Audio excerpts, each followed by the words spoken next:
नमस्कार मंडळी. तर ना आज मी चमचमीत असा वांगी मसाला बनवते माझ्या नवऱ्यासाठी आणि त्यांना खूप आवडतं. तर त्यांच्यासाठी इथे ना मी वांगी कटिंग करून घेतले, स्वच्छ धुवून घेतलेत.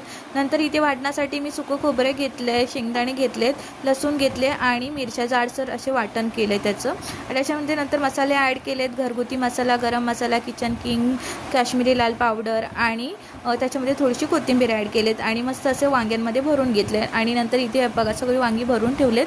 नंतर कढई ठेवले, कढईमध्ये जिरे ॲड केलेत. नंतर मग कांदा, टोमॅटो आणि कढीपत्ता मस्त लालसर होईपर्यंत भाजून दिला. नंतर ना जो वांग्यांचा मसाला राहिला आहे ना तो ॲड केला आणि मस्त तेल सुटेपर्यंत फ्राय केला.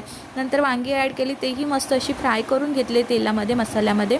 नंतर पाणी ओतले, झाकण ठेवले आणि मस्त अशा वाफा आणून दिल्यात आणि मस्त आपला चमचमीत असा वांगी मसाला झाला आहे. तुम्ही नक्की ट्राय करा, फार छान लागतो. चला तर माझा नवीन चॅनल आहे, माझ्या चॅनलला लाईक करा, शेअर करा आणि सबस्क्राईबसुद्धा करा.